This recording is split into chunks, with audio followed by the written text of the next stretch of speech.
Namaku Arman. Orang-orang di rumah sakit ini mengenalku hanya sebagai petugas kamar mayat. Tidak ada yang peduli siapa aku sebenarnya, dan aku pun tidak keberatan.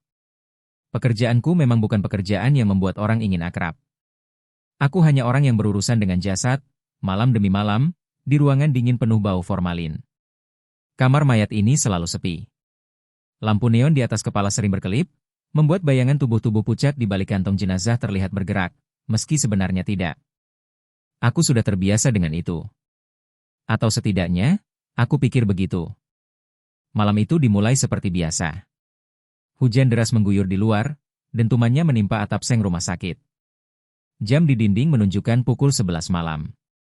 Aku baru saja selesai membersihkan meja logam setelah sebuah autopsi, dan bersiap mencatat data jenazah yang baru masuk sore tadi, seorang pria berusia sekitar 50 tahun.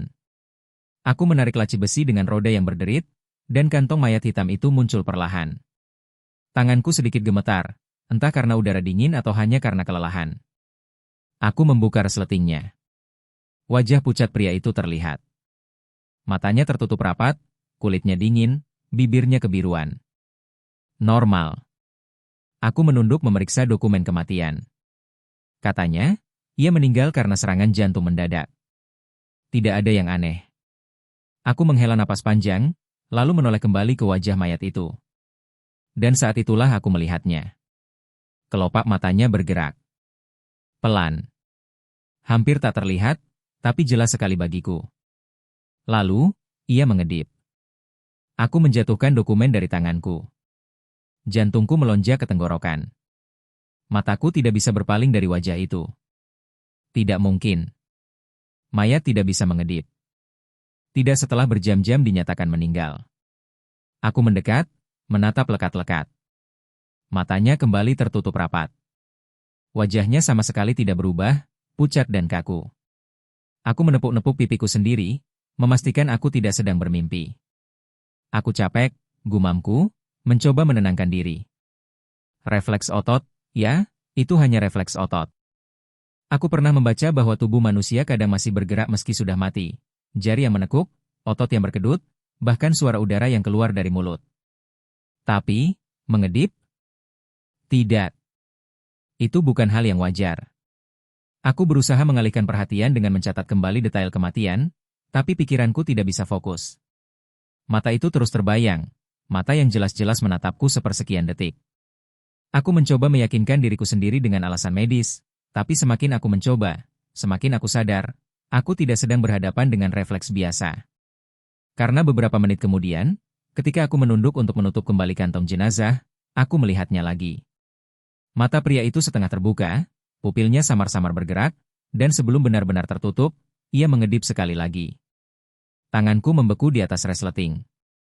Suara hujan di luar terdengar semakin keras, bercampur dengan suara jantungku yang berdetak liar.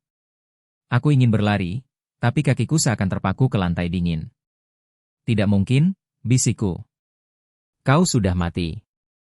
Aku mundur pelan, pandanganku tidak lepas dari jenazah itu. Tidak ada pergerakan lagi. Matanya tertutup rapat, sama seperti sebelumnya.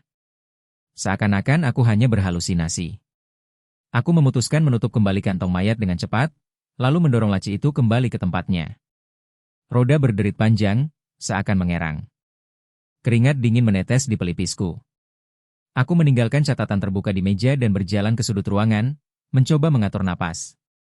Tapi saat aku menoleh sekilas ke arah deretan laci mayat itu, aku merasakan bulu kuduku berdiri. Meskipun semua laci tertutup rapat, aku bisa bersumpah mendengar suara pelan dari dalam. Ketukan. 1, 2, 3 kali. Aku menutup telinga, menekan kepalaku sendiri. Itu hanya imajinasi. Aku terlalu lelah. Tapi suara itu terus ada. Ketukan samar, seakan seseorang dari dalam sana sedang mencoba memberi tanda. Aku tidak berani mendekat. Malam itu, aku habiskan dengan duduk di kursi, menatap pintu keluar, berharap pagi segera datang. Dan sejak saat itu, aku tahu satu hal, pekerjaan yang selama ini kuanggap sekadar rutinitas, ternyata menyimpan rahasia yang jauh lebih kelam. Malam itu, untuk pertama kalinya aku mulai curiga. Mungkin tidak semua orang di kamar mayat ini benar-benar mati. Sejak malam itu, aku tidak pernah bisa memandang kamar mayat dengan cara yang sama. Biasanya, aku bisa duduk berjam-jam sendirian di ruangan dingin itu tanpa rasa takut. Tapi sekarang, setiap kali aku melangkah masuk, aku merasa seperti sedang diawasi. Pagi setelah kejadian, aku tidak berani menceritakan apa yang kulihat. Bagaimana aku bisa? Siapa yang akan percaya jika aku bilang jenazah sempat mengedip ke arahku? Teman-teman sejawatku mungkin hanya tertawa, atau lebih buruk lagi, menganggapku gila. Tapi tanda-tanda aneh tidak berhenti di situ. Hari kedua, aku sedang memindahkan jenazah seorang wanita muda yang meninggal karena kecelakaan. Saat tubuhnya kuangkat ke meja logam, aku merasa ada sesuatu yang berbeda. Tubuh itu masih hangat. Tidak wajar untuk seseorang yang sudah dinyatakan meninggal hampir 6 jam lalu. Aku memeriksa dokumen. Semua tanda vital dicatat, tidak ada denyut, tidak ada napas, tidak ada respons pupil. Meninggal di tempat, tertulis jelas di laporan dokter. Tapi kulitnya, terasa seperti seseorang yang baru saja tidur. Aku mendekatkan telingaku ke dadanya. Hening. Tapi saat aku hampir menjauh, aku merasa, atau mungkin hanya berhalusinasi, ada detak samar. Pelan sekali, seperti sesuatu yang berusaha bangkit dari dalam kegelapan. Aku menjatuhkan stetoskopku, keringat dingin menetes di pelipis. Aku memejamkan mata, menggeleng keras. Kau hanya lelah, Arman. Kau butuh tidur. Tapi bagaimana jika aku tidak salah dengar? Malam ketiga, saat aku membersihkan ruangan, aku mendengar suara lain. Bukan ketukan kali ini, tapi seperti bisikan. Samar, dari arah deretan laci mayat. Buka. Aku terpaku, dadaku naik turun cepat. Suara itu begitu lirih, hampir tertelan oleh suara mesin pendingin ruangan. Aku mencoba menenangkan diri, berpikir itu hanya hembusan udara. Tapi kemudian, bisikan itu terdengar lagi, lebih jelas. Buka, aku masih hidup. Aku menjatuhkan kain pel ke lantai, lalu berlari ke arah pintu keluar. Tanganku bergetar hebat saat mencoba membuka gagang pintu. Aku tidak pernah lari sekencang itu dalam hidupku. Sejak saat itu, aku tahu ada sesuatu yang salah. Ini bukan sekadar imajinasi atau efek lelah. Ada sesuatu yang tidak wajar terjadi di kamar mayat ini. Aku mencoba mengabaikannya. Tapi semakin aku mencoba, semakin banyak tanda-tanda aneh muncul. Beberapa jenazah masih mengeluarkan air mata, seolah mereka menangis dalam tidur panjang. Ada yang jarinya menekuk tiba-tiba ketika aku menyentuhnya. Ada pula yang bibirnya bergerak seperti berusaha berbicara, meski tanpa suara. Yang paling parah adalah malam ketika listrik padam. Ruangan itu gelap gulita hanya diterangi cahaya darurat merah samar. Dalam kegelapan itu, aku mendengar sesuatu yang membuat darahku membeku. Suara, tarikan napas. Bukan satu, tapi banyak. Dari berbagai arah. Aku tahu suara orang bernapas. Aku sudah cukup lama bekerja di rumah sakit untuk bisa membedakannya. Itu bukan suara mesin, bukan suara angin. Itu adalah suara paru-paru yang berusaha keras menarik oksigen. Aku berdiri mematung, tubuhku gemetar hebat. Lalu, di tengah kegelapan itu, aku melihatnya, kelopak mata salah satu jenazah terbuka perlahan. Sorot matanya menatap langsung ke arahku. Aku belum mati, bibirnya bergerak tanpa suara. Aku menjerit, mundur sambil menabrak meja logam, lalu berlari keluar ruangan. Esok paginya, aku kembali dengan wajah pucat. Tidak ada yang tahu apa yang kualami. Semua berjalan seperti biasa. Dokter tetap menandatangani laporan kematian, keluarga tetap datang menangis dan membawa pulang jasad untuk dimakamkan. Seakan-akan tidak ada yang salah. Tapi aku tahu kebenarannya. Aku sudah melihat terlalu banyak untuk menutup mata. Dan di dalam hatiku, sebuah pertanyaan mulai tumbuh, semakin hari semakin kuat. Apakah mereka benar-benar mati, atau ada yang sengaja membuat mereka terlihat mati? Sejak malam mengerikan itu, aku tidak bisa tidur dengan tenang. Setiap kali memejamkan mata, aku mendengar kembali bisikan lirih di telingaku. Aku belum mati. Suara itu menghantuiku, membuatku bertanya-tanya apakah aku satu-satunya yang tahu, atau sebenarnya ada orang lain yang juga menyadarinya. Aku tahu satu hal, kalau aku terus diam, aku akan jadi gila. Maka aku mulai melakukan sesuatu yang tidak pernah kulakukan sebelumnya. Mencatat semua kejadian aneh di sebuah buku kecil. Aku menulis detail setiap jenazah yang kurasakan hangat, setiap mata yang tampak bergerak, setiap kali aku mendengar suara napas.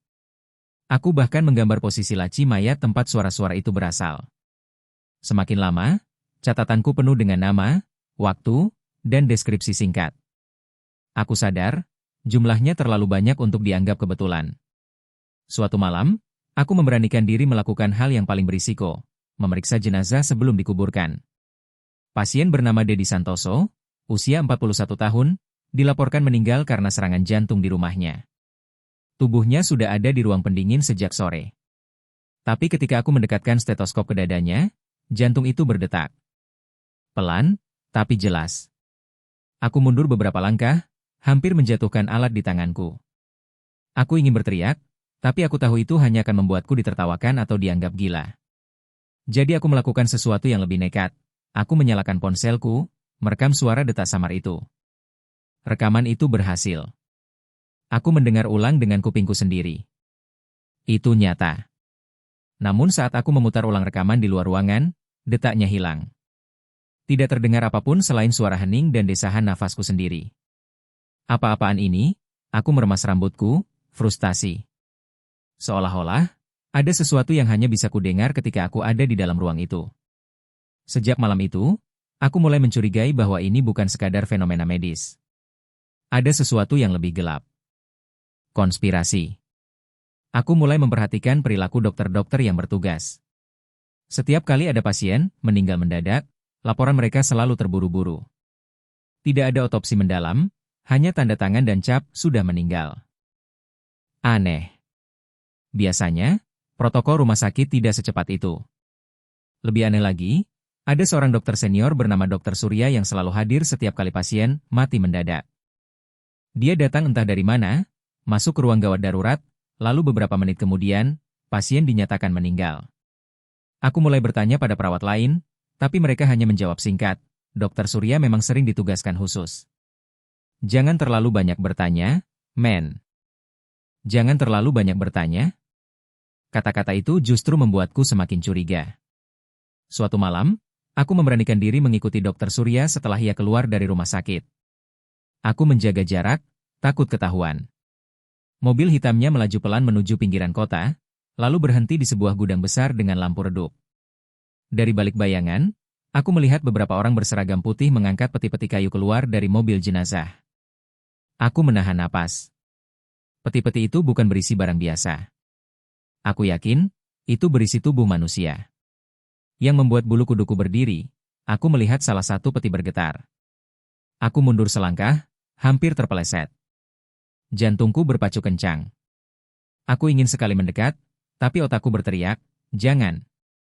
Jika mereka tahu aku melihat ini, aku pasti tidak akan pernah pulang hidup-hidup. Malam itu aku pulang dengan tubuh gemetar, tapi tekadku semakin kuat. Ada sesuatu yang busuk di rumah sakit ini. Orang-orang itu tidak mati. Mereka disimpan, dipindahkan, entah untuk apa. Keesokan harinya, aku mencoba mencari arsip pasien-pasien yang kucurigai. Tapi setiap kali aku mengetik nama mereka di komputer rumah sakit, datanya sudah dihapus. Hilang seakan-akan mereka tidak pernah ada. Aku hampir menyerah. Tapi kemudian, sesuatu memberiku petunjuk baru. Di salah satu laci kamar mayat, aku menemukan secari kertas kusut tersembunyi di bawah tubuh jenazah. Tulisan tangan di kertas itu bergetar, seolah ditulis dengan sisa tenaga terakhir seseorang.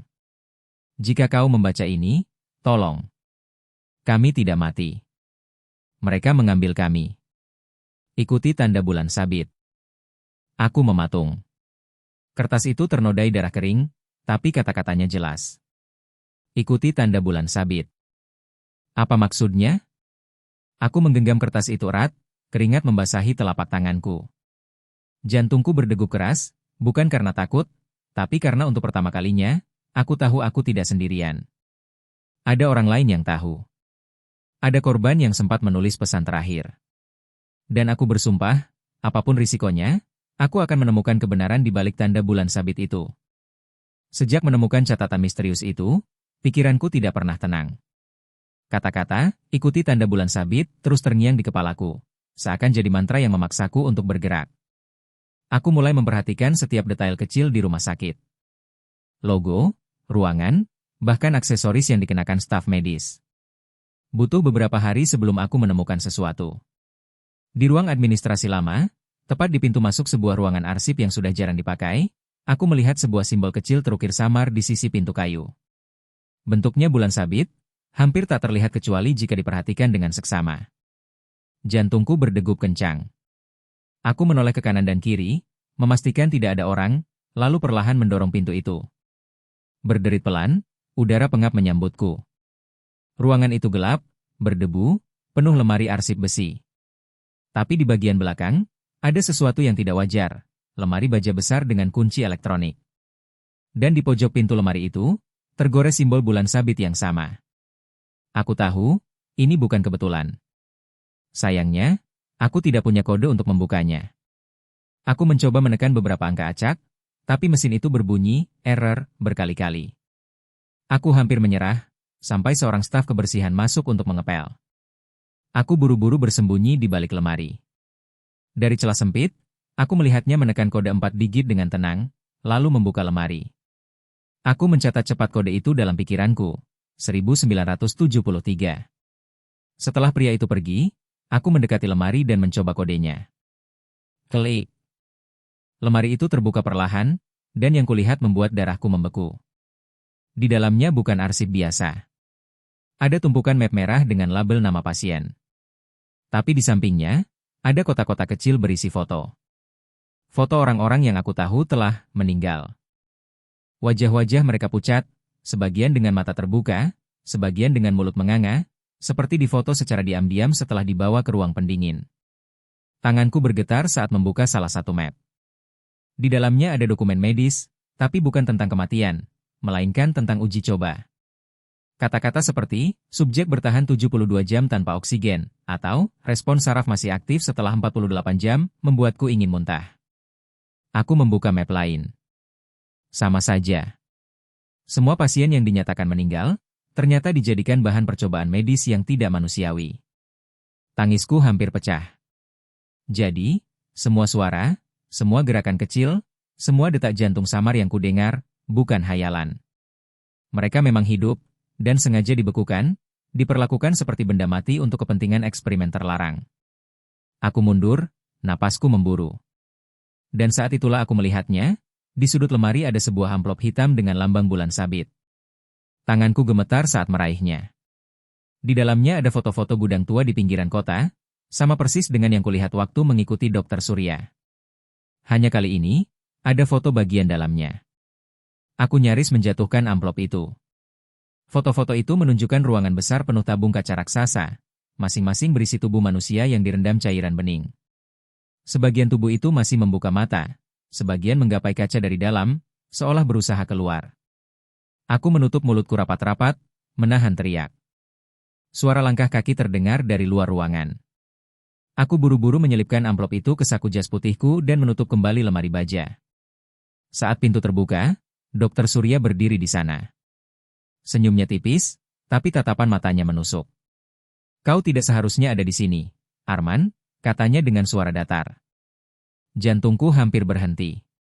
Aku mencoba tersenyum kaku, pura-pura tidak tahu apa-apa. Saya hanya mencari arsip lama, Dok. Kepala ruangan menyuruh saya memeriksa. Ia menatapku lama, seolah menimbang apakah aku berbohong. Lalu ia melangkah masuk, berdiri tepat di depanku. Bau parfumnya menusuk hidungku, bercampur dengan aroma antiseptik. Kalau kau pintar, jangan pernah kembali ke ruangan ini, ucapnya pelan. Ada hal-hal yang lebih baik tidak kau ketahui. Aku hanya bisa mengangguk, menahan gemetar. Begitu ia keluar, aku langsung terjatuh ke lantai, napasku tersengal. Malam itu, aku pulang dengan kepala penuh ketakutan dan kemarahan. Tapi saat membuka kembali amplop itu, aku tahu aku tidak bisa berhenti. Ada ratusan, mungkin ribuan orang yang dikorbankan dalam eksperimen gila ini. Mereka diperlakukan seperti mayat padahal masih hidup. Dan aku, satu-satunya saksi yang tahu. Aku menatap catatan itu lagi, kata-kata terakhir yang ditulis dengan darah. Jika kau membaca ini, tolong. Aku mengepalkan tangan. Apapun risikonya, aku akan mencari gudang itu. Aku harus tahu apa yang sebenarnya mereka lakukan.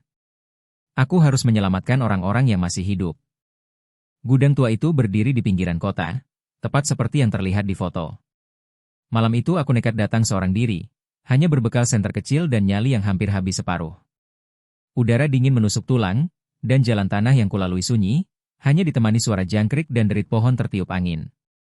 Di depan pintu besi berkarat, aku berhenti, jantungku berdegup keras seakan ingin pecah. Aku hampir berbalik, tapi suara-suara yang masih terngiang di kepalaku membuatku maju.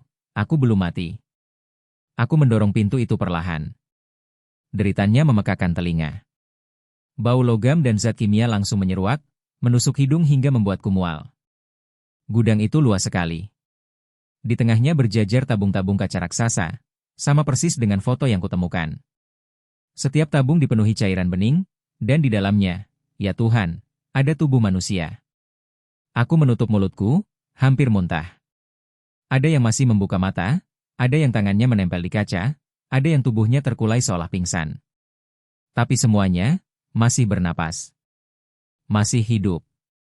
Langkahku gemetar saat mendekat ke salah satu tabung. Seorang wanita muda di dalamnya menatapku dengan mata penuh air. Bibirnya bergerak lemah, membentuk kata, "Tolong." Tangisku pecah. Aku menempelkan telapak tanganku ke kaca, tapi tak bisa melakukan apapun. Kabel-kabel tebal menjulur dari tabung ke mesin-mesin besar di sampingnya, seakan tubuh mereka dijadikan bahan percobaan laboratorium rahasia. Suara langkah mendekat membuatku segera bersembunyi di balik mesin. Aku mengintip. 4 orang berseragam putih masuk, mendorong sebuah berangkar dengan tubuh baru di atasnya. Tubuh itu pucat, tapi aku bisa melihat dadanya masih naik turun samar. Mereka tidak bicara banyak, hanya menekan beberapa tombol, lalu membuka tabung kosong. Cairan bening meluap keluar, tubuh itu dimasukkan perlahan, lalu tabung ditutup kembali. Mesin berdengung, gelembung-gelembung udara naik ke permukaan. Tubuh itu bergetar sejenak, lalu matanya terbuka. Aku hampir menjerit saat ia menatap langsung ke arahku, meski aku bersembunyi. Eksperimen nomor 417, siap diuji, salah satu pria berseragam berkata dingin. Aku menutup mulutku erat-erat, tubuhku gemetar. Jadi benar, ini bukan hanya teori gilaku. Mereka benar-benar mengubur orang hidup-hidup, memalsukan kematian, lalu menjadikan mereka bahan percobaan. Setelah para pria itu pergi, aku memberanikan diri keluar dari persembunyian. Aku tahu aku gila kalau tetap di sana, tapi aku tidak bisa meninggalkan mereka begitu saja. Aku mencoba mencari panel kontrol, berharap ada cara untuk membuka tabung. Tanganku menyentuh deretan tombol dengan simbol asing.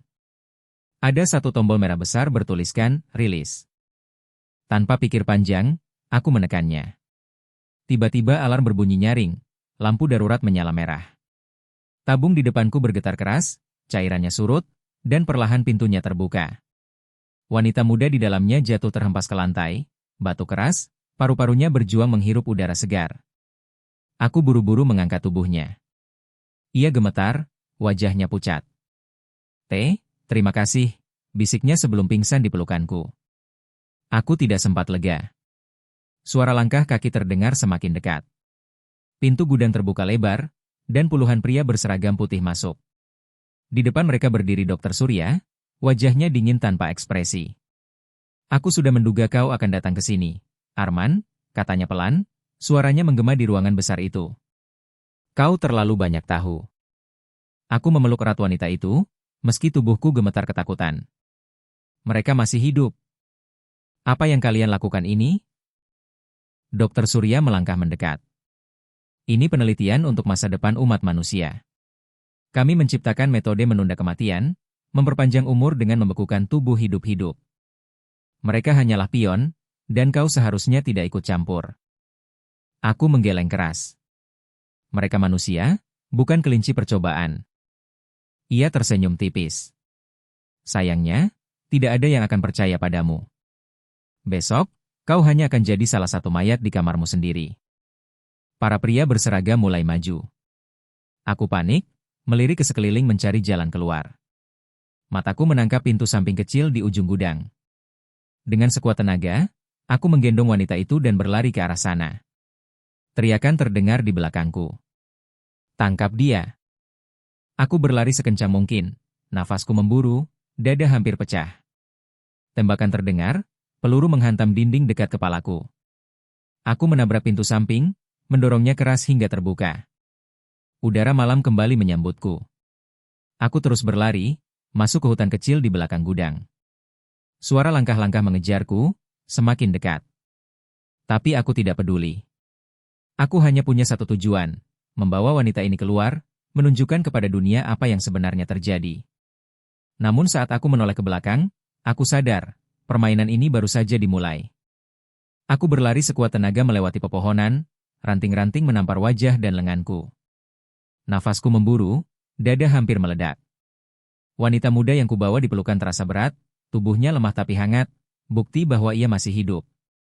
Itu cukup untuk membuatku terus berlari meski kakiku nyaris menyerah. Suara langkah-langkah dari belakang semakin samar, teredam oleh kegelapan hutan. Aku berhenti sejenak, menempelkan punggung ke batang pohon besar, mencoba mengatur napas. Wanita itu batu kecil, matanya terbuka separuh. "Siapa? Kau?" bisiknya lirih. "Aku Arman," jawabku cepat. "Petugas rumah sakit. Aku yang melihatmu. Aku yang tahu kalian belum mati." Air matanya jatuh. "Kau harus bongkar semua ini, sebelum mereka. Suaranya melemah, matanya terpejam lagi. Aku mengguncangnya pelan. "Hei, bertahanlah. Aku akan menyelamatkanmu. Aku janji." Malam itu aku bersembunyi di rumah kosong tua di pinggiran hutan. Aku menyalakan lampu senter kecil, mencoba menghangatkan tubuh wanita itu dengan jaketku. Ia tidur dengan napas terengah, tapi setidaknya masih bernapas. Saat ia terlelap, aku membuka amplop hitam yang masih kusimpan. Foto-foto gudang, dokumen pasien, semuanya ada di sana. Dan di balik salah satu foto, aku menemukan catatan lain yang belum kulihat sebelumnya. Tulisan tangan kasar, mungkin milik salah satu korban. Mayat itu mengedip padaku. Aku tahu aku tidak sendiri. Mereka memalsukan kematian kami. Jika kau menemukan ini, jangan diam. Dunia harus tahu. Aku menutup mata, bulu kuduku berdiri. Semua yang kualami, sudah direncanakan, sudah diprediksi oleh mereka yang nyaris jadi korban. Keesokan paginya, aku membawa wanita itu ke seorang kenalanku, seorang wartawan bernama Dina, yang dulu sering meliput kasus medis di rumah sakitku. Aku mengetuk pintunya dengan panik. Saat ia membuka, wajahnya terkejut melihat keadaanku. "Arman? Ya Tuhan, kenapa kau pucat sekali? Dan siapa wanita ini?" Aku langsung menjelaskan, tergesa-gesa, suaraku bergetar. Tentang jenazah yang mengedip, tentang detak jantung samar, tentang tabung-tabung kaca di gudang, tentang konspirasi dokter. Dina mendengarkan dengan wajah serius, sesekali menatap wanita yang kubawa. "Arman, apa kau sadar apa yang kau katakan ini?" Suaranya rendah. "Kalau ini benar, ini skandal terbesar dalam sejarah medis negeri ini. Tapi kalau tidak, aku punya buktinya," potongku cepat, lalu mengeluarkan amplop hitam. Aku menunjukkannya pada Dina. Foto-foto, dokumen pasien, catatan tangan berlumur darah. Dina membeku, matanya melebar. "Astaga, ini tidak mungkin." Wanita yang kubawa mengerang pelan, matanya terbuka. Ia menatap Dina, lalu menggenggam lengannya dengan sisa tenaga.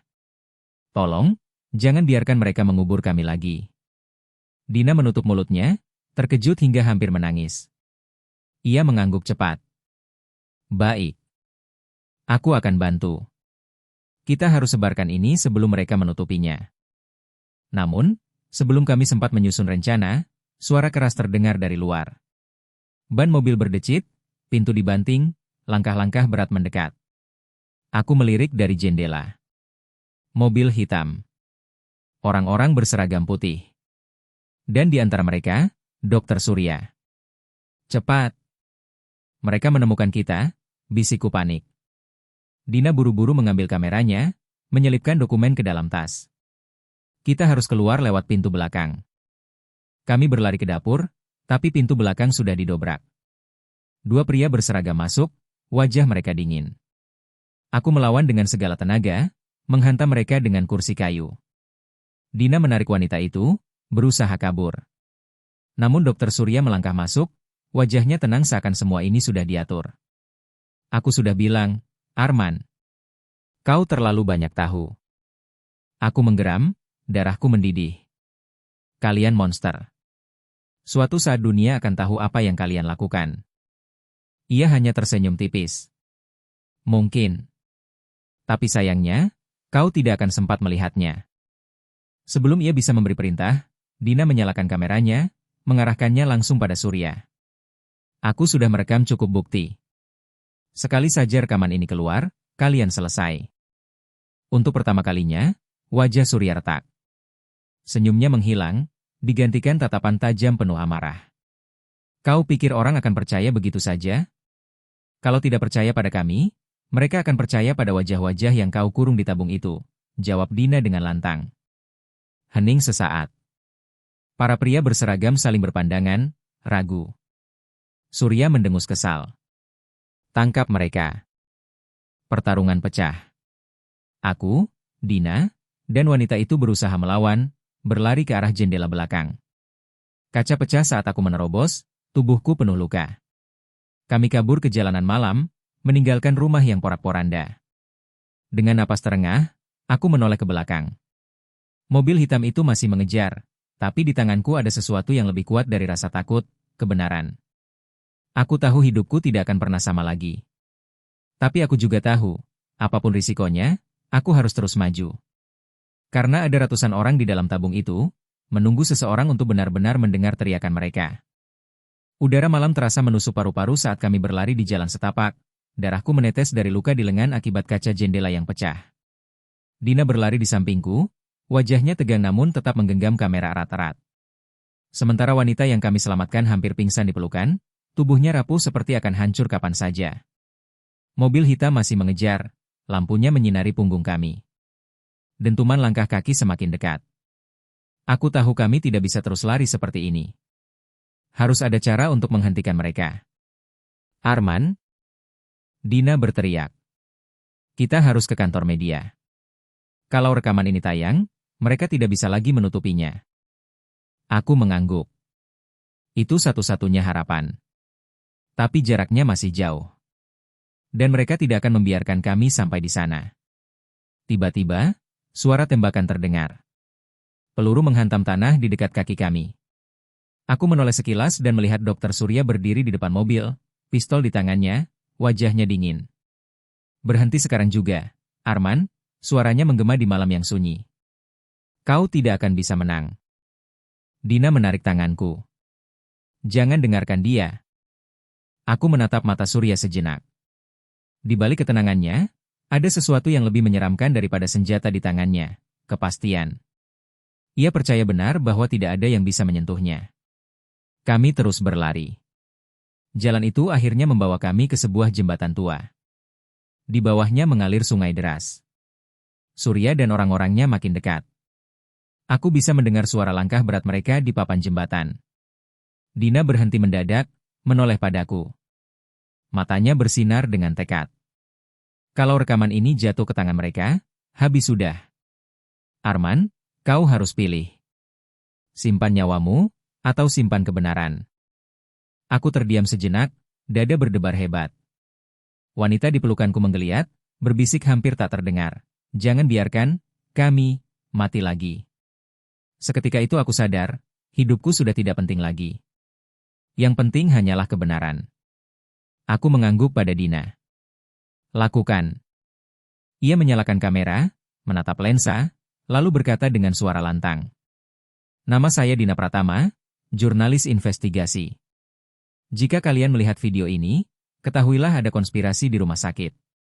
Orang-orang sehat dipaksa dianggap mati, dikubur hidup-hidup, dan tubuh mereka disembunyikan dalam tabung. Ini bukti. Ia mengarahkan kamera ke dokumen, lalu ke wanita yang hampir tak sadar di pelukanku. Wajah pucat wanita itu, napas tersengal, cukup untuk membuktikan bahwa ia masih hidup. Dina mengirim video itu langsung ke server medianya dengan koneksi darurat. Lampu indikator berkedip. Video terkirim. Ia menatapku, senyum tipis terukir meski wajahnya penuh ketegangan.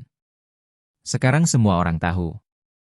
Tepat saat itu, Surya dan orang-orangnya berhasil mengepung kami di jembatan. Berikan kamera itu, teriaknya dengan marah. Dina menggenggam kameranya lebih erat. Terlambat, Surya. Dunia sudah melihatmu. Wajah Surya memucat, untuk pertama kalinya kehilangan kendali. Bunuh mereka. Suara tembakan kembali pecah. Aku dan Dina berlari ke pinggir jembatan. Tak ada pilihan lain. Aku meraih tangannya, menggendong wanita itu lebih erat, lalu melompat ke sungai deras di bawah. Air es menyambut tubuhku dengan hentakan keras. Aku hampir kehilangan napas, tapi adrenalin membuatku terus berenang, menyeret Dina dan wanita itu bersamaku. Di atas jembatan, aku mendengar teriakan marah Surya bercampur suara tembakan yang sia-sia. Kami terbawa arus cukup jauh sebelum akhirnya berhasil menepi. Tubuhku gemetar, tapi di dalam dadaku ada kobaran api, harapan. Keesokan harinya, dunia benar-benar gempar. Video Dina tayang di seluruh stasiun televisi dan media online. Orang-orang menonton dengan ngeri ketika melihat wajah-wajah di tabung kaca, ketika mendengar bisikan samar para jenazah yang masih hidup. Polisi bergerak cepat, meski sebagian dari mereka juga terlibat. Rakyat marah, rumah sakit dikepung massa. Nama Dr. Surya menjadi simbol kebiadaban. Tapi, ironinya, ia menghilang. Tidak ada yang tahu kemana ia kabur. Aku, Dina, dan wanita itu bersembunyi di tempat aman.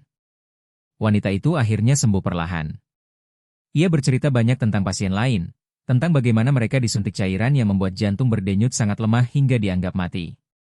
Tentang bagaimana mereka dipilih satu persatu, dijadikan eksperimen. Dina menuliskan semuanya. Artikel demi artikel. Semakin banyak bukti yang muncul, semakin jelas bahwa ini bukan sekadar kelalaian medis. Ini konspirasi global. Malam itu, saat aku duduk sendirian di depan layar CCTV kecil di tempat persembunyian kami, aku hampir tidak percaya dengan apa yang kulihat. Di pojok layar, samar-samar, ada sosok. Sosok seorang pria, berdiri membisu, menatap lurus ke arah kamera. Dan yang membuat darahku membeku, ia tidak punya wajah. Aku mengucek mataku, menatap lagi. Kosong. Layar hanya menampilkan ruang gelap. Aku menarik napas panjang, tubuhku bergetar. Entah hanya ilusi akibat trauma, atau mungkin, ada sesuatu yang jauh lebih besar daripada sekadar konspirasi manusia. Karena mungkin, beberapa mayat tidak hanya mengedip, tapi juga mengikuti.